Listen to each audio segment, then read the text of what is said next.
당신이 밤잠을 설쳐가며 남의 짐을 대신 짊어질 때, 정작 그 짐의 주인은 당신의 굽은 등 뒤에서 편안하게 하품을 하고 있다는 사실을 알고 계십니까? 죽도록 애쓰는데도 인생이 꼬여만 간다면 그것은 당신이 부족해서가 아니라 양심 없는 자들에게 당신의 고품격 에너지를 무료로 헌납하고 있기 때문입니다. 지금 당신이 느끼는 환멸감과 분노는 결코 당신이 예민해서가 아니라 포식자들에게 무참히 착취당하던 영혼이 마침내 눈을 뜨고 살기 위해 내지르는 아주 정확하고 처절한 생존의 경고음입니다. 우리는 아주 오랜 시간 동안 거대한 착각 속에 살아왔습니다. 매사에 최선을 다하고 타인의 아픔에 깊이 공감하며 나에게 주어진 역할뿐만 아니라 남이 흘리고 간 쓰레기까지 묵묵히 치우며 완벽하게 살아가면 언젠가는 그에 합당한 보상과 평화로운 인간관계가 주어질 것이라는 순진한 믿음 말입니다. 당신은 아마도 관계에서 발생하는 마찰을 줄이기 위해 기꺼이 자신을 희생했을 것이고, 누군가 불편해하는 기색이 보이면 그것이 마치 자신의 잘못인 양 서둘러 상황을 수습하려 뛰어들었을 것입니다. 하지만 현실은 지독하게도 그리고 끔찍하게도 그 반대입니다. 에너지를 다해 헌신할수록, 완벽을 기하며 타인의 빈틈까지 채워주려 애쓸수록 당신의 삶은 무거워지고 인간관계는 끝을 알 수 없는 진흙탕 속으로 빠져듭니다. 오히려 당신의 눈에 비친 어떤 이들을 떠올려 보십시오. 적당히 이기적이고 타인의 일에 무심하며 자신의 안위만을 챙기며 이른바 대충 사는 듯한 사람들이 더 가벼운 발걸음으로 인생의 달콤한 과실을 독차지하는 것을 우리는 일상에서 너무나도 뼈아프게 목격합니다.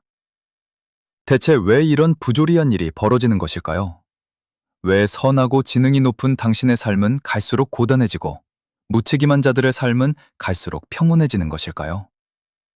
그것을 온전히 이해하기 위해서는 먼저 당신의 선의를 뜯어먹고 사는 자들의 기괴한 심리적 오작동과 뇌과학적 실체를 현미경 들여다보듯 낱낱이 해부해야만 합니다. 당신 주변에 있는 당신에게 교묘하게 일을 떠넘기고 감정의 쓰레기통으로 당신을 사용하는 자들을 머릿속으로 그려보십시오.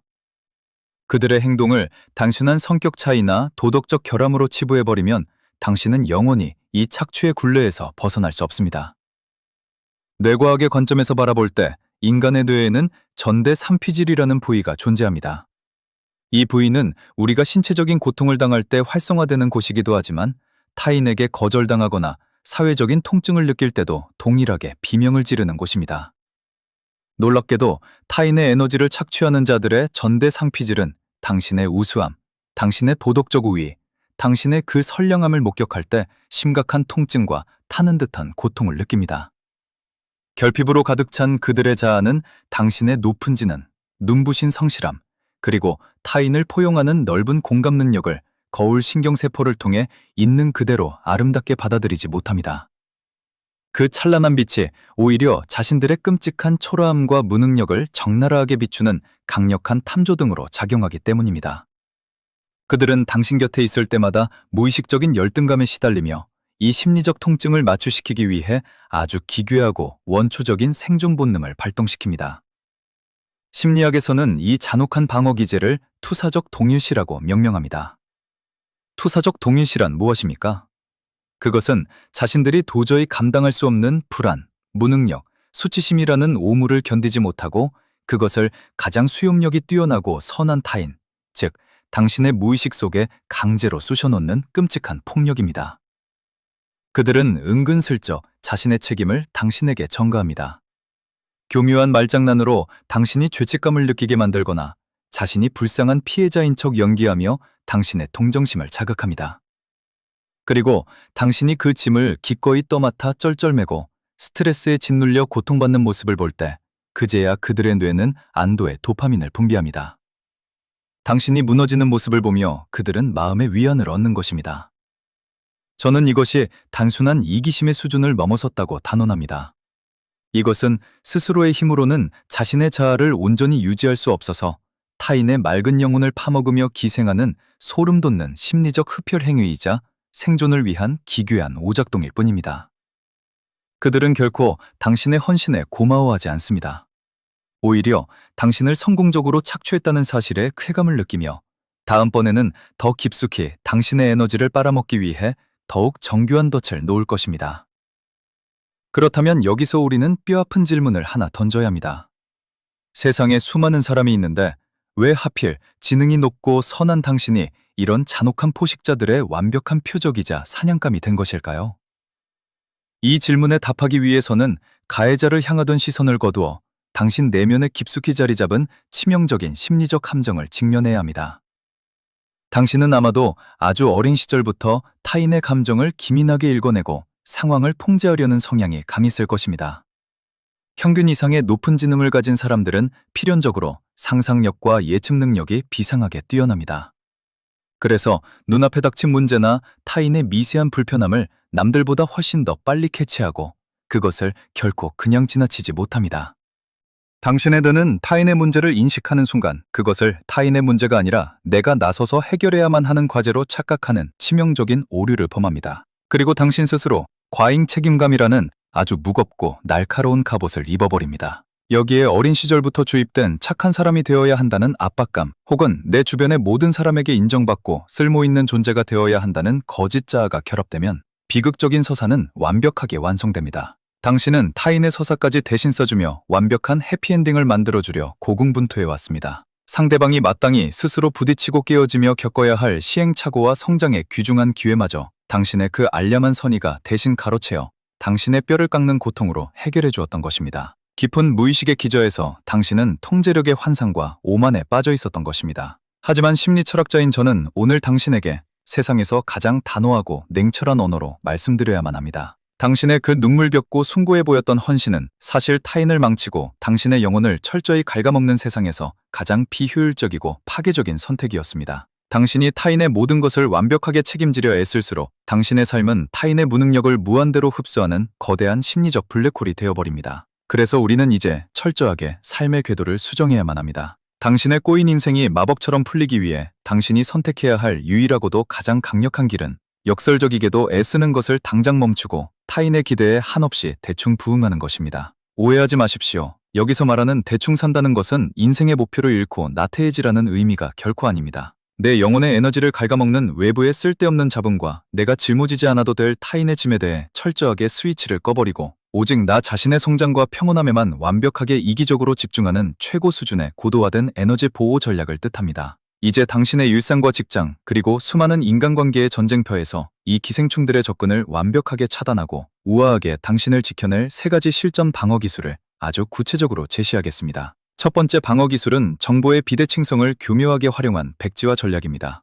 인간관계의 착취자들은 언제나 당신의 능력을 탐색하고 빼먹기 위해 아주 교묘하고 부드러운 질문을 던집니다. 어떻게 하면 이 복잡한 업무를 효율적으로 처리할 수 있을지, 혹은 자신이 겪고 있는 대인관계의 갈등을 어떻게 해결해야 할지 지혜를 구하는 척하며 접근합니다. 이때 당신의 내면에 숨겨진 지적 허영심과 선의가 발동하여 훌륭한 해결책을 친절하게 제시하는 순간 덫은 작동하고 그 일은 영원히 당신의 책임으로 전락하고 맙니다. 따라서 당신은 능력있고 친절한 구원자의 가면을 가차없이 벗어던지고 가장 무해하며 아무런 정보가 없는 텅 빈 백지의 상태로 대응하는 연기를 해야 합니다. 상대방이 당신의 에너지를 빼먹으려 은밀하게 접근할 때 미안한 기색 없이 이렇게 단호하고 심플하게 말씀하십시오. 글쎄요, 저도 그 부분은 경험이 부족해서 아직 잘 모르겠네요. 스스로 알아보시는 게 가장 빠를 것 같습니다. 명심하십시오. 당신의 유능함을 그들 앞에서 증명하려는 유치한 욕구를 철저하게 억누르십시오. 착취자들 앞에서 철저히 무능해지고 쓸모없는 사람이 되는 것. 그것이야말로 당신의 유능하고 눈부신 에너지를 안전하게 지키는 가장 완벽하고 우아한 방패입니다.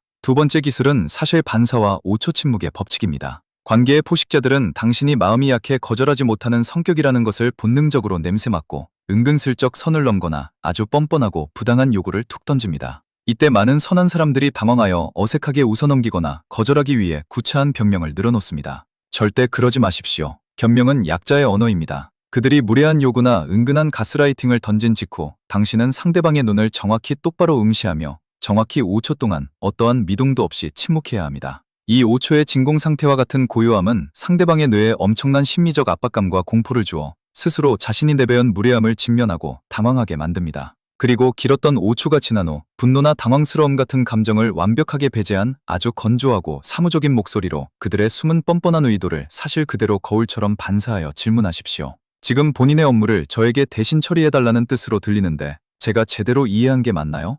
이 서늘한 한 문장은 상대방이 교묘하게 쳐놓은 안개를 순식간에 걷어내고 그들의 기만적이고 착취적인 행동을 백일하에 까발리는 강력한 탐조등이 됩니다. 가해자들은 겉으로는 강해 보이지만 속은 한없이 비겁하기 때문에 자신의 추악한 민낯이 타인에게 명확하게 드러나는 것을 세상에서 가장 두려워합니다. 따라서 이토록 투명하고 단호한 당신의 팩트 폭격 앞에서는 더 이상 덤비지 못하고 비참하게 꼬리를 내릴 수밖에 없습니다. 세 번째 기술은 가장 고차원적인 방어막인 의도적 방치의 기술입니다. 이것이 바로 우리가 오늘 이야기하는 대충 살기 철학의 핵심입니다. 상대방이 스스로 자초한 위기 상황에 처하거나 스스로 만든 감정적 소용돌이에 빠져 허우적댈 때 당신의 내면에서는 또다시 그들을 구원해야 한다는 과잉 책임감의 사이렌이 감렬하게 울려 퍼질 것입니다. 하지만 그 거짓된 사이렌의 전원을 과감히 뽑아버리십시오. 타인이 짊어져야 할 과제와 내가 짊어져야 할 과제를 철저하고 냉정하게 분리해야 합니다. 그들이 불평불만을 폭포수처럼 쏟아내며 당신을 감정의 쓰레기통으로 쓰리할 때 결코 고개를 끄덕이며 동조하거나 훌륭한 해결책을 쥐어주지 마십시오. 대신 대화의 진전과 감정의 교류를 완벽하게 차단해버리는 벽창호 같은 문장으로 튕겨내십시오. 참 안타까운 상황이네요. 하지만 워낙 능력이 있으시니 이번 일도 스스로 잘 해결하시리라 믿습니다. 이 말을 남기고 미련 없이 뒤돌아서십시오. 당신은 결코 그들의 부모도 구원자도 아닙니다. 그들이 스스로 만든 거친 파도에 휩쓸려 허우적대든 아니면 깊은 바다로 침몰하든 그것은 철저히 그들이 감당해야 할 그들 인생의 몫으로 차갑게 내버려 두십시오. 타인의 불행과 징징거림을 철저하게 방치할 수 있는 이 서늘하고도 이기적인 용기야말로 진흙탕 같던 당신의 삶을 진정으로 가볍고 풍요롭게 끌어올리는 가장 강력한 마법의 열쇠입니다.